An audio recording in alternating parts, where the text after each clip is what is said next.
امام علی علیہ السلام کا یہ عظیم خطبہ آج بھی کوفہ کے خاموش منبر سے تمام امت اسلامی کو صدائیں دے رہا ہے۔ امام علیہ السلام نے جب مصر کے اندر، جو تقریباً اب تمام مومنین کو معلوم ہوگا جو اہل مطالعہ ہیں،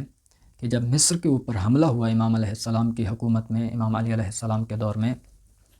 اور مصر کے اندر جناب محمد ابن ابی بکر جو امام علیہ السلام کے نمائندے تھے، خلیفہ تھے،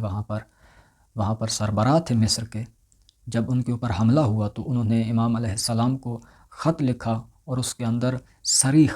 امام علیہ السلام فرماتے ہیں صریخ یعنی استغاثہ بلند کیا، جو چیخ کر کوئی مدد مانگتا ہے، یعنی وہ بہت بڑی مصیبت میں پھنس چکا ہو تو اس وقت جس طرح سے کوئی مدد طلب کرتا ہے تو اسے استغاثہ کہا جاتا ہے۔ امام علیہ السلام تک جب محمد بن ابی بکر کا یہ خط پہنچا کہ مصر کے اوپر حملہ ہو رہا ہے اور دشمن خدا نے حملہ کر دیا ہے، تو امام علیہ السلام فوراً کوفہ کے اندر، کوفہ کے منبر پہ مسجد میں تشریف لاتے ہیں اور تمام افراد کو جمع کیا، کوفہ والوں کو، اور امام علیہ السلام نے عظیم خطبہ اور ارشادات ان کے سامنے رکھے اور انہیں کہا کہ اب وقت آ گیا ہے، اور یہ خطبہ بہت عظیم ہے۔ اس کے چند جملے آپ کی خدمت میں خود عربی سے ہی پڑھ دیتا ہوں۔ امام علیہ السلام فرماتے ہیں اما بعد فهذا صریخ محمد ابن ابی بکر و اخوانکم،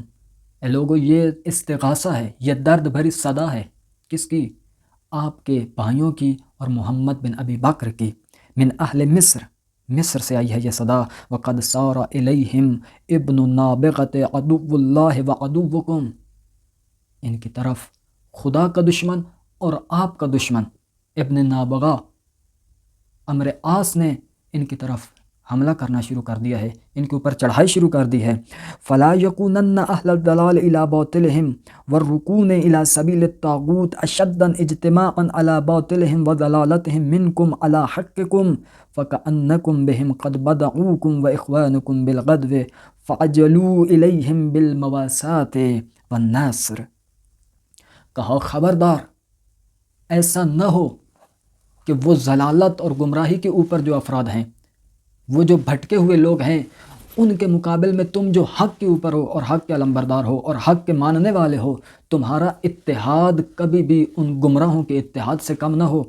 وہ آپ سے زیادہ متحد نہ ہو جائیں گمراہی کے اوپر، اور آپ حق والے آپس میں متحد نہ ہو پاؤ۔ اور دیکھو تمہارے احباب، تمہارے دوست، تمہارے بھائی اس وقت جنگ کی حالت میں ہیں، تو کیا کرو؟ فَعْجَلُوا إِلَيْهِمْ بِالْمَوَاسَاةِ وَالنَّصْرِ، جتنا جلدی ہو سکتا ہے تم ان کی طرف مدد کے لیے نکل جاؤ۔ آج کے دور میں یہیں فلسطین، آج پھر یہ مار کا تکرار ہو رہا ہے کہ کوئی افراد، کوئی ہمارے مسلمان بھائی ایک سرزمین سے ہمیں صدائیں دے رہے ہیں، ہمیں پکار رہے ہیں، استغاثہ کر رہے ہیں تمام امت اسلامی سے، ہر فرد سے، ہر انسان سے، ہر حکومت سے، ہر دولت سے، ہر صاحب اختیار سے۔ تو امام علیہ السلام کا یہ حکم ہر ایک فرد کے لیے ہے، یعنی جہاں پر بھی کسی بھی اسلامی سرزمین کے اوپر اللہ کا دشمن اور مسلمانوں کا دشمن حملہ کر دے تو وہاں پر مدد کرنا لازم اور واجب ہو جاتی ہے۔ اس وقت تو بہت سارے اس غلط فہمی کا شکار تھے کہ وہاں پر بھی اصحاب ہیں، وہاں پر بھی صحابہ ہیں، وہاں مقابل میں بھی مسلمان ہیں، لیکن آج فلسطین کے مسئلے میں تو کسی کو کوئی شک و شبہ نہیں ہے کہ فلسطین پر حملہ کرنے والا خداوند متعال کا بھی دشمن ہے اور تمام مسلمانوں کا دشمن ہے۔ اس کے بعد امام علیہ السلام فرماتے ہیں کہ مصر تمہارے لیے عزت و عظمت کا سرمایہ ہے، یعنی یہ سرزمین اگر دشمن کے ہاتھ میں چلی گئی،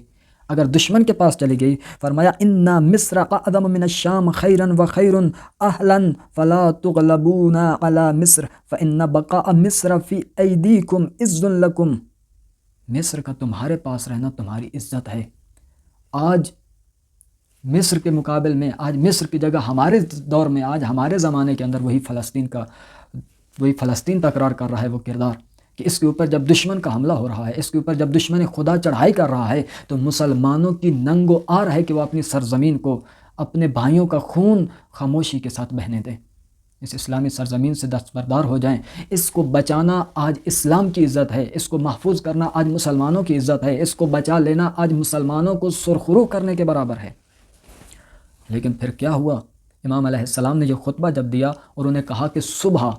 صبح سارے کے سارے افراد جرعا کے مقام پر جو کوفہ سے باہر مقام ہے وہاں پر جمع ہو جائیں گے اور مصر کی طرف ہم حرکت کریں گے۔ مصر کی طرف امام کسی سالار کو معین کریں گے اور آپ سارے حرکت کریں گے وہاں مصر میں اپنے مومنین کی، اپنے بھائیوں کی مدد کے لیے۔ لیکن پھر کیا ہوا کہ صبح امام علیہ السلام خود پیدل اس مقام تک پہنچ گئے، لیکن ظہر تک امام انتظار کرتے رہے، اور تاریخ کہتی ہے کہ 100 فرد بھی وہاں پر جمع نہیں ہوا کہ جو لشکر امام اس کو تشکیل دیتے اور مصر کی طرف بھیجتے، اور امام علیہ السلام پھر ظہر کے وقت دوبارہ واپس پلٹ آئے۔ آج فلسطین کا بھی یہی حال ہے۔ اتنے سالوں سے، کئی سالوں سے صدائیں بلند کی جا رہی ہیں، کئی سالوں سے استغاثے بلند کیے جا رہے ہیں، کئی سالوں سے وہاں پر بچوں کو ذبح کیا جا رہا ہے، عزتوں کو لوٹا جا رہا ہے، تباہ ہوئی بربادی پھیلائی جا رہی ہے، لیکن وہ صدا، وہ درد بھری صدائیں کسی کے کانوں کے اندر، کسی کے کانوں کے اوپر جوں تک نہیں رینگ رہی۔ کسی حکومت کے اوپر کچھ بھی اثر نہیں ہو پا رہا کہ ہمارے بھائیوں کو ٹکڑے ٹکڑے کیا جا رہا ہے، ہماری عزتوں کو لوٹا جا رہا ہے، اسلام کی عزت کو خاک میں ملایا جا رہا ہے، لیکن کسی کو کوئی پرواہ نہیں ہو رہی۔ یہ خطبہ اگر آپ کو فرصت ملے تو اسے پڑھیں۔ محمد بن ابی بکر کی شہادت اور مصر پر حملہ، اور پھر امام علیہ السلام کا کوفے والوں کے ساتھ خطاب اور ان کی سرزنش، تو آج ہمیں بھی معلوم ہوگا کہ آج ہمارے دور میں اگرچہ امام علیہ السلام ظاہری طور پر امام علی ہمارے پاس موجود نہیں ہیں، لیکن فلسطین سے ہماری غفلت پر امام وہی کردار ہمارے ساتھ بھی اپنائیں گے جو اس وقت کے کوفہ والوں کے ساتھ اپنایا ہے۔ جس طرح امام نے انہیں